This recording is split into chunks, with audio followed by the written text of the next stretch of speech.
Free Country. Hi, this is Drew. Drew, Larry Rosenbaum with Flipside. Larry, how are you today, friend? Good, how are you? Fantastic. It feels like you're the man of the hour, of the week, of the month. A lot of exciting things happening. Oh, yeah, it certainly is. It's been a great experience putting this book together. It is The Flip Side, Where Chicago Rocked, authored by Ken Shirilla. Tell us about putting this book together with him and what surprised you the most talking about it in the last few weeks. The response that we've gotten from people saying things like how many lives Flipside has touched over the years.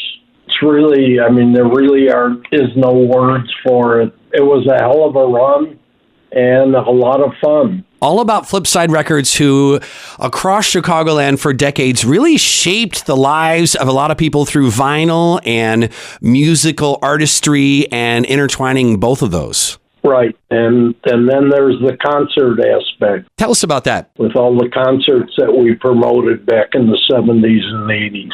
And this experience, you're getting to share it all over again through the new book. And specifically, we're going to see you this weekend at the Rock and Roll Museum in Joliet. You're doing a book signing, noon to 2? Yes, we are. It's a Meet the Authors event. Mm-hmm. And besides myself, there'll be Mitch Michaels, Dean Milano, Jim Samaria, and Scott Childers. So it should be an exciting event. Yeah, Scott Childers, love him. Now, tell us about, because most people today know Ticketmaster, but the predecessor to that was Ticketron, right? Right. We had one store on Foster Avenue in Chicago, and we decided to go over to the Aragon Ballroom, see if we could set up a little record concession, which we did. We met a whole bunch of people through that experience, one of which was a guy by the name of Jan Wynn, who was forming an entity called Ticketron. And we convinced him to put Ticketron in our store and subsequently in all the stores that we opened while they were in existence. It brought a lot of exposure for Flipside, plus a lot of connections, a lot of contacts. Do you have one memory of an in-store autograph session that stood out more than the others? Because I see the list of stars that have been there. I mean, Richard Marx was here in Chicagoland for such a long time, but it's not a usual thing today to have such big artists doing autograph sessions in a store. It became very common for us to do in-stores, not only because of the contacts we made with these artists and doing them in concert. Ozzy Osbourne, REO Speedwagon, Cheap Trick was regular for us.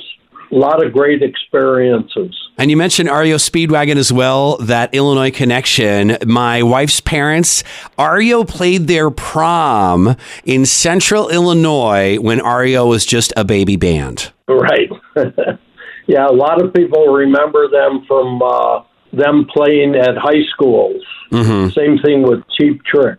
The other thing that grabbed my attention was the Super Bowl of Rock. Can you tell us about that? Oh, what an experience that was. That was back in 1977. We put on 4 concerts at Soldier Field. First one was Emerson, Lake and Palmer, then Pink Floyd, then Ted Nugent with Leonard Skinner, and the fourth one was Peter Frampton.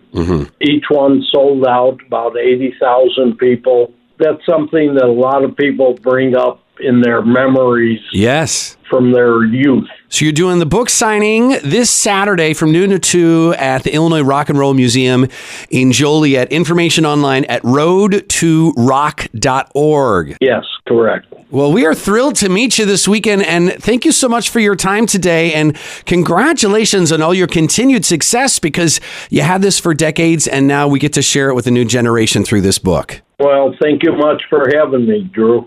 All right, you take care, Larry. Okay. He is Larry Rosenbaum. He and his brother Carl, Flipside Records. What a legacy across Chicagoland. The new book is The Flip Side, Where Chicago Rocked, authored by Ken Shirilla.